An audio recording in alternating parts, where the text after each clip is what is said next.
Bonjour à tous. Eh bien, prenons encore un instant aujourd'hui pour lire et méditer un deuxième passage du livre du ciel de Luisa Picaretta. Au nom du Père qui m'a créé, du Fils qui m'a sauvé et du Saint-Esprit qui me sanctifie. Amen. Jésus, je me plonge en toi, dans ta divine volonté. Je m'unis à toi, je m'identifie à toi, je me consume en toi. Je fusionne ma volonté propre à la tienne, à ta divine volonté. Et je te demande bien, de me remplir de tes grâces, de tes bénédictions, de ton amour, de ton Esprit Saint. Viens Seigneur, viens vivre dans mon cœur avec le Père, le Saint-Esprit, et viens agir à partir de tout mon corps que je t'offre en gage de mon amour pour toi. Pulvérise ma volonté propre, prends-la, attache-la au pied de ton trône avec celle de notre maman du ciel et serre en toi comme marchepied pour ta divine volonté. Seigneur, tu vois combien je suis misérable, combien je rechute constamment tout le temps en fait. J'ai besoin de tes grâces, j'ai besoin de ton soutien. Alors vraiment, dispose-moi pour que je puisse devenir un bon instrument de paix, d'amour et de miséricorde entre tes mains. Je voudrais tellement que mon âme soit un tabernacle de consolation pour toi. Alors Seigneur, je sais que tout vient de toi. Donne-moi tout pour que je puisse tout te rendre. Je voudrais, comme Adam, tout recevoir, être rempli de toi à ras-bord pour que chaque mouvement, chaque regard, chaque pas puisse revenir à toi, à ton Père, à l'Esprit Saint comme acte de bénédiction, de louange et de gloire. Merci Seigneur. Et maintenant, parle à travers ma bouche, envoie-moi ton Esprit Saint, que je reste toujours dans ta vérité et que ce moment, que nous allons méditer en union avec toi, Jésus, devienne divin et éternel, puisque fait par toi, et qu'il puisse convertir beaucoup d'hommes et te ramener tous tes enfants à bon port, entre tes bras, dans ton divin cœur, Seigneur. Alors le passage, nous continuons, que nous allons méditer, est celui du 26 août 1922. C'est Louisa qui parle. Je pensais encore à mes écrits, qui par obéissance devaient être publiés. Cette pensée me vint. À quoi bon tous ces sacrifices? Quel bien en sortira-t-il? Louisa, pour elle, c'est terrible d'écrire, comme on l'a déjà vu à de nombreuses reprises. Elle aimait tellement de réticence, elle aimerait bien juste rester et profiter de ces moments avec Jésus, ces moments d'intimité, etc. Et elle est toujours obligée de tout écrire, et donc elle se sent pas bien par rapport à ça. Donc elle dit, mais quels sont les grands biens qui vont sortir de ces écrits? Est-ce que ça vaut la peine, tous les sacrifices que je vis continuellement par l'écriture? Pendant que je pensais ainsi, mon bon Jésus prit ma main entre les siennes, et la tenant fermement, prit ma main entre la sienne, et la tenant fermement, me dit, « Ma fille, de même que les fleurs laissent échapper leur parfum avec plus d'intensité quand on les touche, ainsi en est-il de mes vérités. » Donc toutes les vérités qu'il y a dans le livre du ciel doivent pouvoir exhaler le parfum de la divinité. Donc cela doit être connu, cela doit pouvoir arriver dans nos cœurs pour nous transformer. On sait que chaque vérité, c'est une vie divine qui va grandir en nous. Et donc c'est très très important qu'elle mette tout par écrit. Jésus lui a même dit, tu n'oublies aucun des mots, n'oublie aucune des virgules, parce que tout va pouvoir servir, tout va toucher les cœurs. Donc il nous a vu à travers les siècles nous plonger dans ces écrits du ciel, nous laisser façonner, nous laisser transformer par toutes ces vérités magnifiques. Alors Jésus dit, voilà Louisa, encore un exemple, vraiment mes vérités sont comme des fleurs, et au plus on va les toucher, au plus il va y avoir ce parfum divin qui va en sortir. Plus on les considère, plus on les lit, c'est comme les vérités, plus on les écrit, on en parle, on les transmet. Donc ce qu'on fait maintenant, c'est magnifique, ça fait immensément plaisir à Jésus. Plus elles émettent de lumière et de parfum. Et s'il y avait juste Louisa qui avait reçu, ça l'aurait éclairé elle. Et voilà, mais maintenant, le fait que ça se diffuse, que nous lisions, que nous en parlions, que nous méditions, que nous digérions chacune de ces vérités, que nous essayions de les mettre en pratique, etc., tout cela va vraiment diffuser la lumière de Dieu, sa chaleur, son amour partout dans tous les cœurs, pour autant que les cœurs soient ouverts et disposés à recevoir. Ça, c'est toujours le même principe. Si le cœur est fermé, Jésus a besoin de notre oui, de notre ouverture de cœur pour nous donner. Voilà, mais en tout cas, au plus on va en parler, au plus on va prendre connaissance de ces vérités, au plus il va y avoir de la lumière, de parfums divins qui vont rejoindre toute la terre dans le ciel pour les âmes du purgatoire, les bienheureux qui vont acquérir une gloire nouvelle, etc.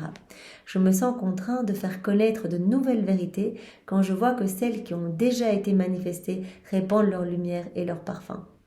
Donc en fait, le Seigneur aime tellement que tout soit illuminé, que tout porte vraiment cette bonne odeur divine, Parce que sur la terre, à chaque fois qu'on fait des péchés, à chaque fois qu'on se plonge dans nos volontés propres, à chaque fois juste qu'on agit, même un acte qui n'est pas mauvais en soi, mais un acte fait sans Jésus, eh bien, tout émet des ténèbres, de la noirceur, de la puanteur, vraiment de la puanteur. Moi, vraiment cette métaphore me frappe. Eh ben, en fait, l'âme sans la divine volonté, c'est comme notre corps sans notre cœur, quoi. Quand il n'y a plus de vie dedans, quand il n'y a pas tout ce mouvement de vie à l'intérieur de notre corps, bah, notre corps se désintègre, commence à sentir mauvais, etc. Les cadavres commencent à sentir mauvais. Eh bien, nous, si notre âme n'est pas remplie de la vie divine, eh bien, en fait, tout ce qu'on fait est noirceur, tout commence à sentir mauvais. Et c'est pour ça que Jésus se montrait parfois à Louisa, comment il arrivait, il disait, mais je vois rien, en fait, ici, je suis sur la terre, mais en fait, il y a tellement de noirceur, ça sent tellement mauvais que en fait, à chaque fois qu'une âme s'unit à moi dans ma divine volonté, elle ramène un peu d'air frais, un peu de parfum divin, elle ramène eh bien tout ce qui vient du ciel, elle me recrée un ciel magnifiquement orné, des plus beaux joyaux eh bien, du paradis, dans son cœur, où je vais pouvoir m'y abriter, m'y sentir bien, etc. Ça va être un petit refuge, en fait, sur la terre. Donc c'est vraiment super important et vraiment ici on a à nouveau cette métaphore avec voilà les parfums divins qui exhalent à chaque fois qu'on a connaissance d'une nouvelle vérité, qu'on en parle, qu'on fait connaître, voilà ce qu'on est en train de faire maintenant, ce qu'on fait tous les jours, eh bien cela amène de la lumière ici-bas dans ce monde de ténèbres. Si mes vérités ne sont pas exposées, leur lumière et leur parfum demeurent comme réprimés. Le bien qu'elles contiennent reste sans effet. Voilà, si personne n'a accès à ces vérités, Jésus les donne, c'est magnifique, c'est porteur de merveilles, mais voilà, si personne ne les partage, ça reste entre 2-3 personnes, ben, voilà, malheureusement, les fruits ne vont pas être distribués. C'est comme si toutes les grâces, les bénédictions qu'il y avait, tous les cadeaux attachés dans chacune des vérités, eh bien c'est comme si tout était étouffé, réprimé. Le bien qu'elles contiennent reste sans effet. Je me sens alors lésée quant à l'objectif que je poursuis en les révélant. Qu'est-ce que veut Jésus? Nous transformer, qu'on revienne à ce pourquoi on a été créé, qu'on se remplisse à nouveau de divin, qu'on revienne, bien comme dans le titre ici, qu'on revienne à l'ordre, à la place et au dessein pour lequel Dieu nous a créés. Et donc voilà, si on ne prend rien, qu'on ne veut pas savoir ni connaître ces vérités, eh bien le Seigneur se sent vraiment, se sent triste en fait, se sent lésé. Voilà. Si mes vérités ne sont pas exposées, leur lumière et leur parfum demeurent comme réprimés, le bien qu'elles contiennent reste sans effet. Je me sens alors lésée quant à l'objectif que je poursuis en les révélant. Ainsi, quand ce ne serait que pour me contenter et exprimer la lumière et le parfum de mes paroles, tu devrais être heureuse de faire le sacrifice qui t'est demandé. Et je dis à Louisa, mais regarde, il y a tellement d'effets bénéfiques à chaque fois que des âmes vont mettre en pratique une vérité, qu'il va y avoir des actes faits dans la divinité, il y aura tellement d'âmes sauvées, tellement de rosées bienfaisantes sur tous les cœurs, il va y avoir des conversions, des sanctifications, des âmes qui vont être purifiées au purgatoire, des ferveurs nouvelles dans la prière, etc. Donc c'est tellement magnifique qu'il dit, eh bien rien que pour ça, pour eh bien, ces parfums divins, cette lumière, cet amour qui va en rejaillir, eh bien, tu dois faire connaître mes volontés. Tu dois accepter vraiment, tu dois faire connaître ma volonté, mes vérités, pardon. Et tu devrais être heureuse eh bien, de voir toutes les merveilles qui vont en découler et ça vaut la peine. Tu devrais être heureuse de pouvoir faire ce sacrifice qui t'est demandé, Louisa. Alors, je vous propose eh bien, de continuer avec le passage suivant. Et nous pouvons avant demander au Seigneur d'être nous aussi des bons outils entre ses mains, qu'il puisse nous utiliser pour parler de ces vérités. Vraiment chacun, nous avons tous une bouche et si nous laissons le Seigneur parler à travers notre bouche, eh bien, il s'en servira si nous lui donnons l'autorisation, même si on a l'impression que voilà, comme les apôtres disaient à Jésus, mais nous, on ne sait pas quoi dire, etc. Et Jésus a dit, mais c'est moi qui viendrai investir vos paroles. Donc, ne vous inquiétez pas, c'est l'Esprit Saint qui parlera à travers votre bouche. Eh bien, nous pouvons demander cette grâce de devenir des instruments pour lui, pour que nous puissions faire connaître ces vérités du livre du ciel et que de plus en plus de parfums divins puissent se répandre sur cette terre ici et dans le ciel. Alors le passage suivant est celui du 29 août 1922. C'est Louisa qui parle. Étant dans mon état habituel, je pensais à tout ce que mon cher Jésus a réalisé et souffert pour sauver les âmes. Nous l'avons vu dans les passages précédents, Jésus pendant 34 ans a souffert vraiment intérieurement ces souffrances morales imposées par sa divinité à son humanité. Donc ces morts continuelles, ces clous de feu, ces épines de feu, vraiment ce filet des vinaigres, ces flagellations de feu, ce feu dévorant constamment. Et ce qu'il a souffert également dans son humanité, les 24 dernières heures de sa vie, tous ces coups infligés par les hommes, cette crucifixion atroce, ce couronnement d'épines, ce chemin de croix, etc. Donc je pensais à tout ce que Jésus a souffert pour sauver les âmes. Donc ici, Louisa, elle pense, ok, tout ce que Jésus a souffert à l'intérieur, ces souffrances morales, pour refaire nos vies, pour nous reconnecter à la divine volonté. Jésus vint et me dit, ma chère fille, tout ce que mon humanité a accompli, mes prières, mes paroles, mes travaux, mes pas et mes peines, étaient pour l'homme. Tout ce que Jésus a fait, il n'y a rien qui était fait comme ça au hasard, il n'y a aucun acte perdu. Jésus, tout ce qu'il faisait quand il priait, eh bien, il était déjà en train de refaire toutes nos prières. Et quand il marchait, il refaisait tous nos pas pour les ramener vers Dieu. Quand il regardait, il refaisait tous nos regards continuellement. Et chaque fois au prix d'une mort, pour chacun des regards déconnectés de la divine volonté, etc. Quand il respirait, quand il dormait, il venait consoler les âmes affligées, les âmes dans l'angoisse, déconnectées de Dieu, etc. Donc tout ce qu'il a fait était vraiment pour notre salut, pour glorifier son Père, payer cette dette d'amour et de gloire que les hommes n'avaient pas payée, mais aussi pour nous ouvrir les portes du ciel et vraiment préparer tous ces actes suspendus avec tous ces beaux fruits attachés à ces actes pour que nous puissions, par l'union avec lui, recevoir tous ces fruits. Donc mes prières, mes paroles, mes travaux, mes pas, mes peines étaient pour l'homme. Tout a été fait pour l'homme. Mais qui se greffe sur ces actes? Qui va s'unir pour aller chercher les fruits? Qui accueille mes bienfaits? Celui qui s'approche de moi. Donc celui qui s'unit à moi. Dans la divine volonté, celui qui va dire Jésus, je m'unis à toi. Jésus, je viens boire dans ta divine volonté. Donc je unis mon action de boire à la tienne quand tu buvais. Puisque je sais que toi, quand tu buvais, tu abreuvais des âmes, tu purifiais des âmes du purgatoire, tu venais nettoyer des péchés, etc.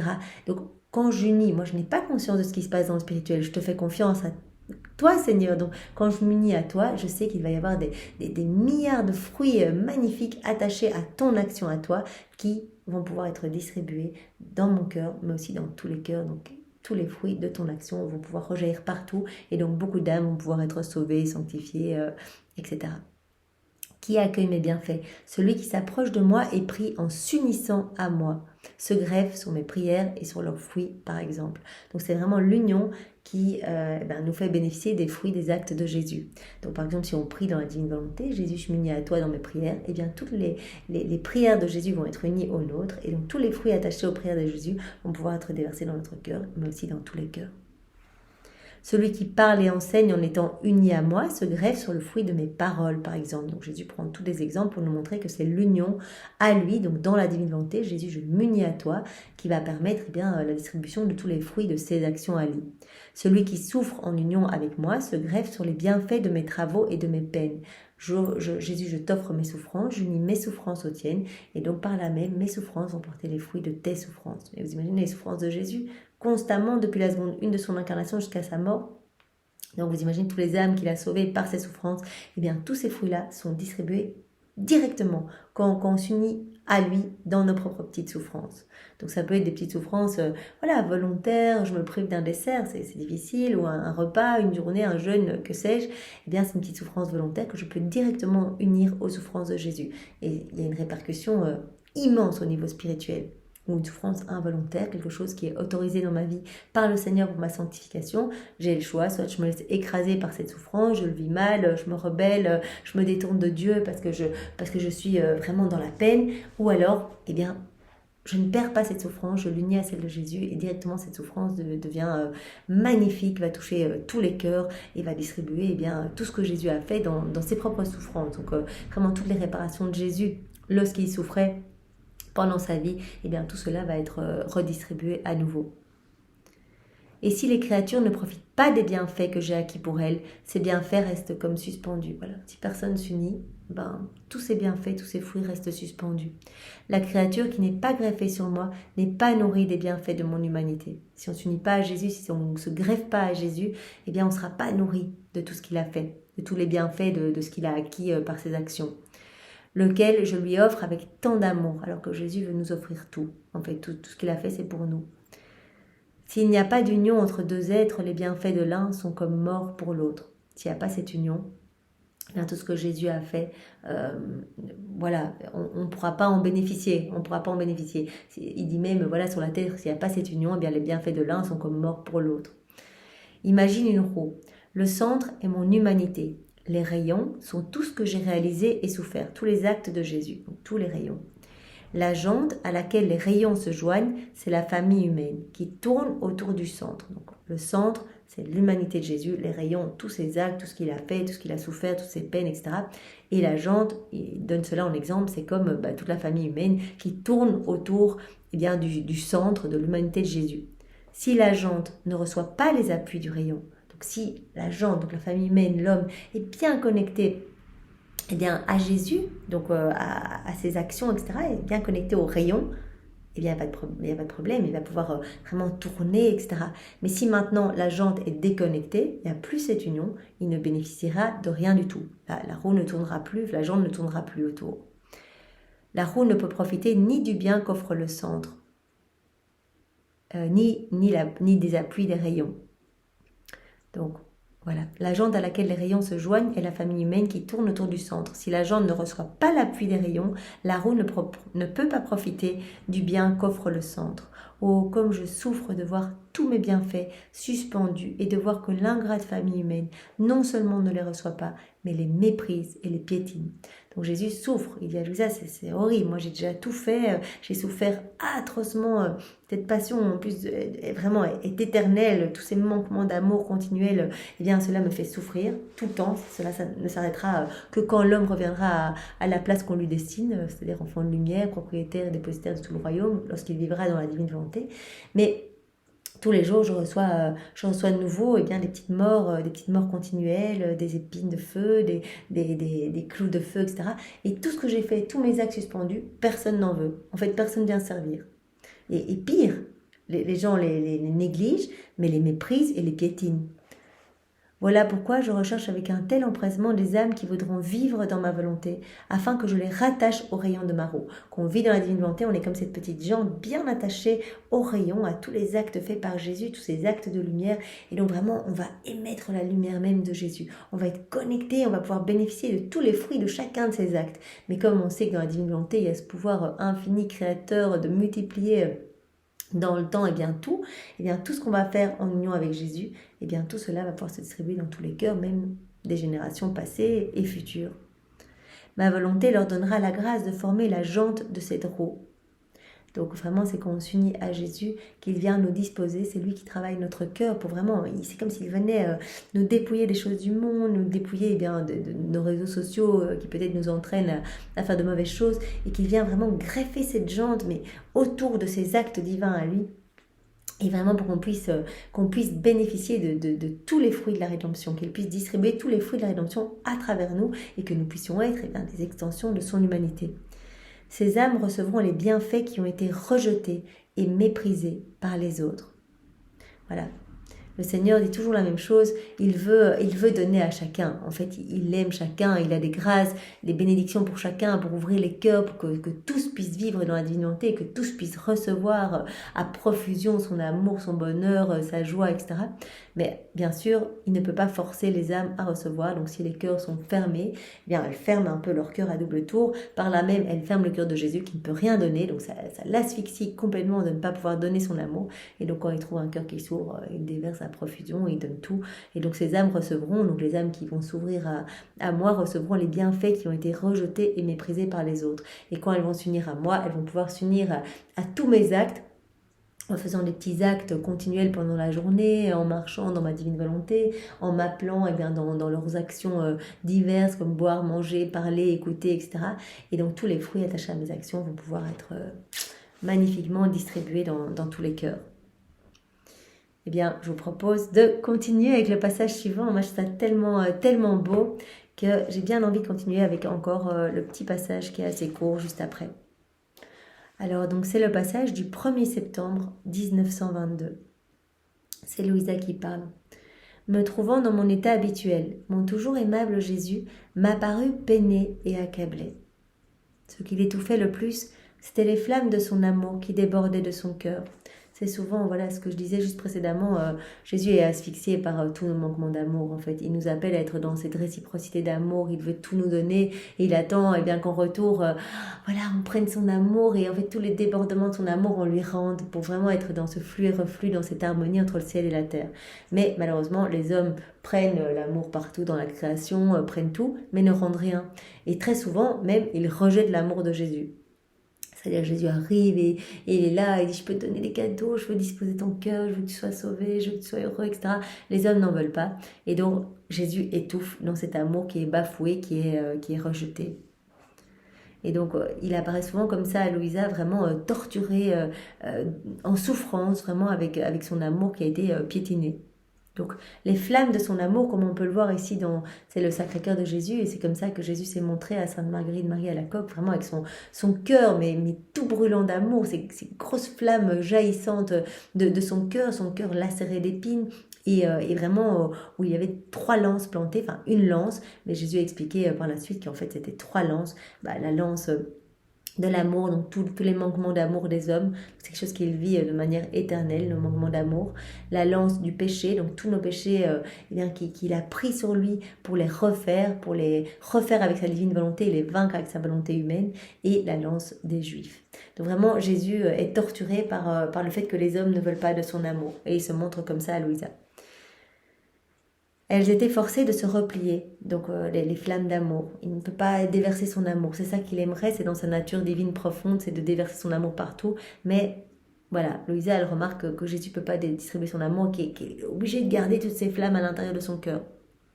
Donc ces flammes étaient obligées de se replier à cause de l'ingratitude humaine. Oh, comment son sacré cœur suffoquait et étouffait dans ses propres flammes. Il me demanda de le réconforter et me dit « Ma fille, soulage-moi parce que je n'en peux plus. Mes propres flammes me dévorent. Laisse-moi dilater ton cœur pour que j'y place mon amour et la peine de mon amour rejeté. » Donc le Seigneur appelle chacun de nous, quand on voit le prénom Louisa, eh bien c'est nous qui l'appelle.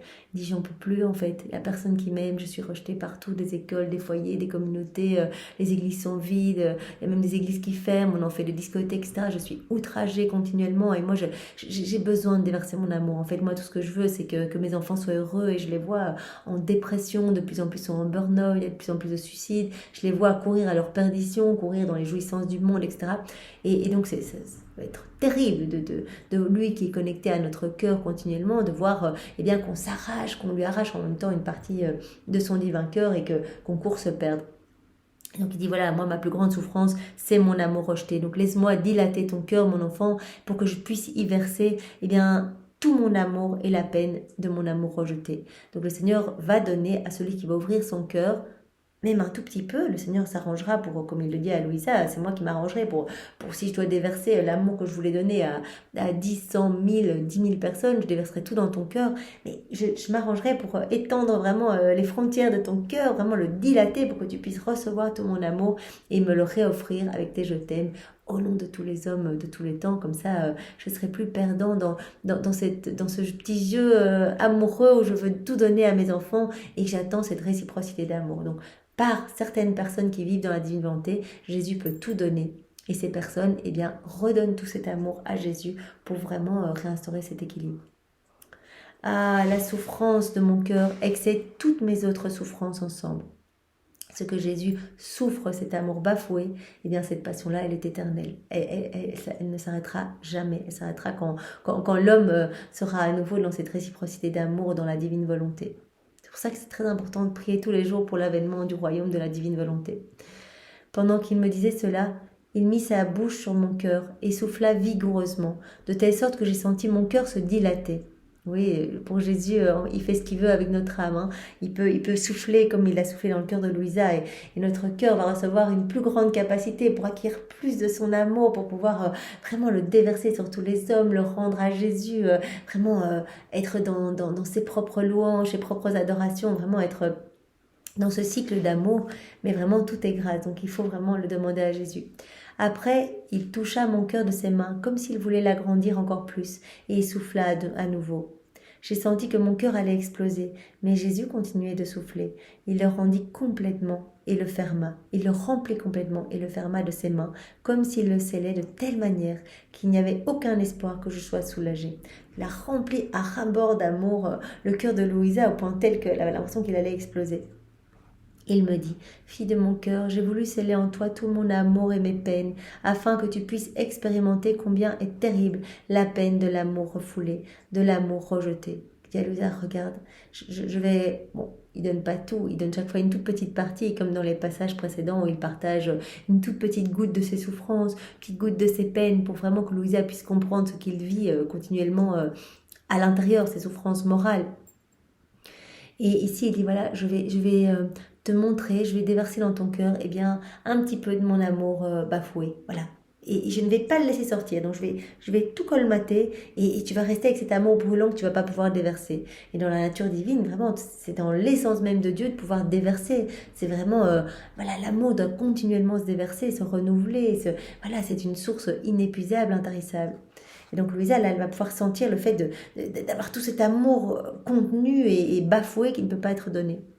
Tu vas sentir la terrible peine de l'amour refoulé, de l'amour rejeté. Ma fille, sois patiente, tu vas souffrir davantage. C'est la souffrance la plus pénible. Mais c'est ton Jésus, ta vie, qui veut ce soulagement de toi. Donc il appelle en fait Louisa à partager ses souffrances. C'est comme ça que Louisa soulage Jésus. C'est qu'elle prend une partie des souffrances de Jésus pour vraiment être près de lui, être un appui, être un réconfort, dire voilà Jésus, même si c'est une petite goutte, je partage cela avec toi. Et nous ne sommes pas Louisa, bien sûr, nous ne sommes pas appelés à la même mission que Louisa. Mais nous essayons dans la divine volonté de soulager Jésus aussi, de dire Jésus, eh bien, si tu veux partager tes souffrances à quelqu'un, tu peux les partager avec nous dans une petite mesure, voilà, si c'est des petites choses du quotidien, des petites souffrances que je vais venir aux tiennes et pour que vraiment t'apporter un soulagement. Seul Jésus sait ce que j'ai alors souffert. Après que pendant toute la journée je m'étais sentie comme si j'allais mourir, mon doux Jésus revint et voulut continuer de souffler dans mon cœur. Je lui ai dit, Jésus, je ne peux plus l'endurer, je ne peux plus garder ce que j'ai. Pourquoi veux-tu me tenir encore? Donc Louisa, elle est avec cet amour tout brûlant qu'elle ne peut pas déverser en fait. Normalement, voilà, on reçoit, le débordement repart vers le ciel, etc. Mais Jésus a voulu lui montrer ce que lui ressentait de ne pas pouvoir donner son amour. Et donc, il revient le soir et il veut encore mettre eh bien, de l'amour brûlant dans son cœur. Et il dit, non, c'est pas possible en fait, ça me brûle déjà trop, je ne pourrais pas en avoir encore plus. Et lui, me prenant dans ses bras pour me donner de la force, me dit « Ma fille, prends courage, laisse-moi continuer, c'est nécessaire. Si ce n'était pas nécessaire, je ne t'imposerais pas cette souffrance. Le mal est devenu si prononcé qu'il est nécessaire que tu souffres mes âpres afflictions, comme si je vivais de nouveau sur la terre. » Donc il dit à Louisa, eh bien je dois pouvoir souffrir en toi en fait, vraiment pour que les fruits de mes souffrances puissent se déverser sur le monde. C'est nécessaire en fait, c'est nécessaire que je puisse te partager ces souffrances. La terre est sur le point de lancer des flammes pour châtier les créatures. Donc voilà, il dit le monde va pas bien, le monde provoque continuellement la Trinité, les hommes s'enferment de plus en plus dans leur noirceur. Donc c'est vraiment nécessaire que je puisse te partager ces souffrances pour que en les unissant aux miennes, eh bien, tous les fruits de mes souffrances puissent venir travailler les cœurs et me ramener mes enfants à moi. En effet, mon amour accourt pour les couvrir de grâce, mais étant rejeté, il est transformé en feu pour les châtier. Cet amour qui veut être donné, qui est enfermé, qui ne peut pas être déversé dans les cœurs, eh bien, ça va se transformer en feu de la justice divine, en fait. Parce que le Seigneur essaye d'abord par un stratagème d'amour, vraiment avec des cadeaux, des bénédictions. Il arrive à genoux, au pied de chacun en disant « Mais laisse-moi te couvrir de tout ce que je suis, laisse-moi te donner mes attributs divins, laisse-moi te donner ma paix, ma joie profonde. » Tu n'en veux pas? Eh bien, comment faire?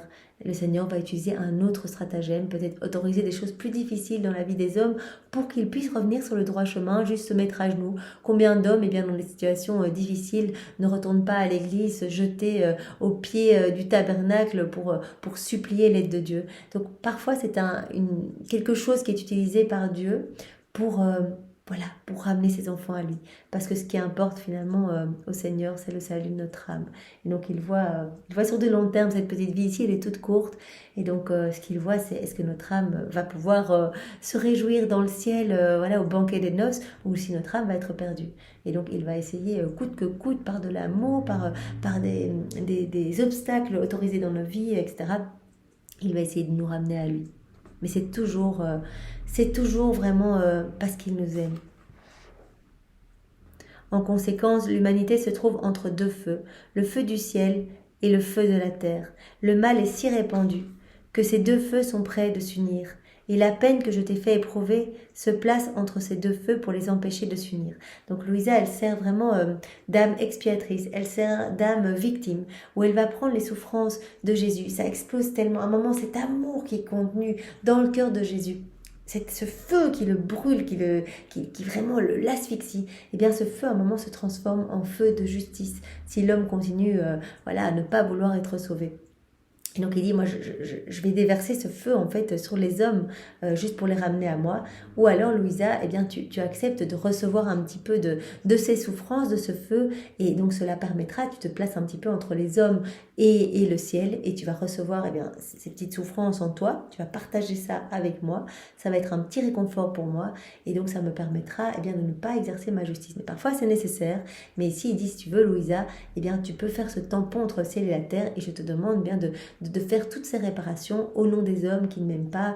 Offre-moi mon propre amour, offre-moi mes louanges, offre-moi mes adorations, offre-moi mes bénédictions et fais-le au nom de tous les hommes depuis le premier jusqu'au dernier pour vraiment apporter une compensation d'amour et de gloire que les hommes ne payent pas. Si ce n'était pas de cela, la pauvre humanité tout entière connaîtrait sa fin.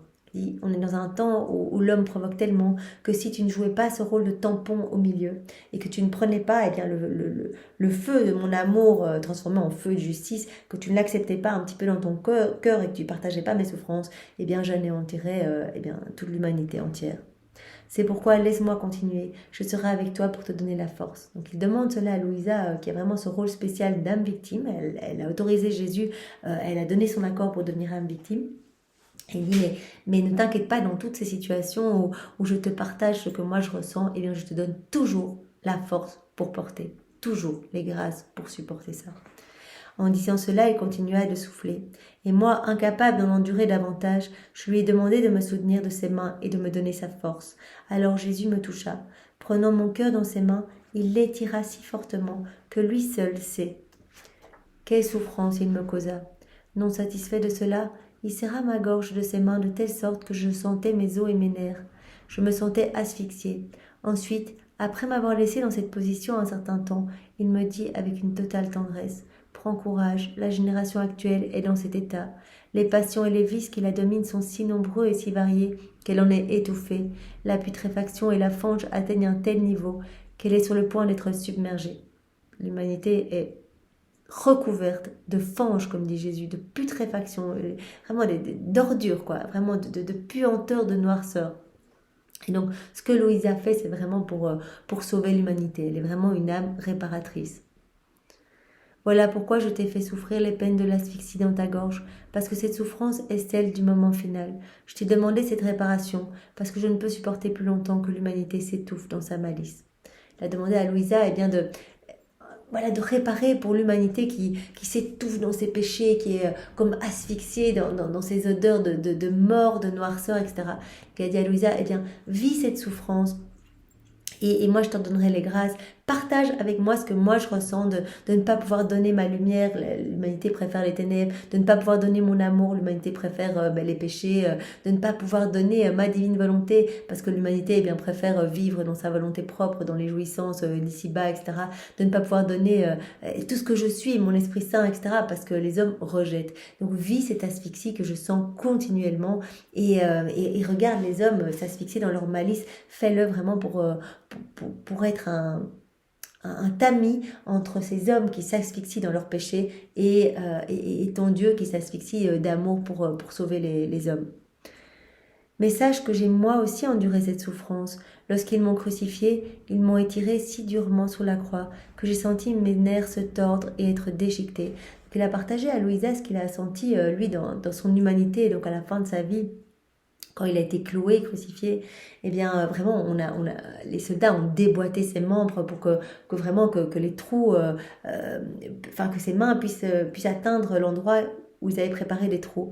Il dit, moi j'ai senti tous mes nerfs, mes os se déchirer. Mais ma gorge subit une plus grande souffrance et un étirement plus violent, à tel point que je me suis sentie asphyxiée. Donc Jésus a senti à ce moment-là un étouffement. Non seulement il avait soif, soif parce qu'il s'était vidé de son sang, mais soif aussi du salut de nos âmes. Il a vraiment senti que là, il sentait vraiment qu'il asphyxiait complètement. C'était le cri de toute l'humanité submergée par ses passions qui me serrait la gorge et m'étouffait. Donc il a pris sur lui toutes nos asphyxies, tous ces moments où on est asphyxié dans les vices, dans les malices, dans les tribulations, dans les péchés. Il a pris cela sur lui et c'est ça qu'il a ressenti et qu'il a complètement étouffé sur la croix. Cette souffrance était terrifiante. L'étirement des muscles de mon cou fut si grand qu'il semblait être détruit, incluant ceux de ma tête, de ma bouche et de mes yeux. Le degré de la tension était tel que le moindre mouvement me donnait une douleur mortelle. Par moments, je restais immobile. À d'autres, mon corps était tellement contorsionné que je tremblais comme une feuille, au point que mes propres ennemis en étaient terrifiés. Prends donc courage, c'est ma volonté qui te donnera la force en tout. Donc Jésus partage vraiment tout avec Louisa. Il lui dit, moi aussi j'ai vécu, là tu vois, tu ressens, quand je remplis ton cœur de mon amour brûlant, c'est ce que je ressens à l'intérieur. C'est vraiment, c'est la souffrance que m'impose ma divinité continuellement, cette souffrance de ne pas pouvoir déverser mon amour. Eh bien je te la partage, mais je te partage aussi ce que j'ai vécu dans mon humanité, c'est-à-dire cette asphyxie complète, l'étirement de tous mes os, de tous mes muscles. J'étais dans une telle souffrance que chaque micro-mouvement déchirait un peu plus mes mains, mes pieds, était absolument terrible. Donc il partage tout à Louisa, mais il lui dit, je te donne la force de tout supporter, je vais te donner les grâces et c'est moi qui vais venir porter avec toi. On sera à deux à vivre ces souffrances pour que ces souffrances que tu vas vivre puissent sauver vraiment beaucoup d'âmes ici-bas. Eh bien Jésus, merci pour cet enseignement. Merci d'avoir souffert tout ça pour nous. Donne-nous la grâce de pouvoir t'offrir nos souffrances du quotidien, nos petites souffrances, quelles qu'elles soient, de n'en perdre aucune. Donne-nous la grâce de ne pas nous rebeller vraiment face aux choses plus difficiles de nos vies, de toujours te faire confiance et de prendre tout comme venant de tes mains divines.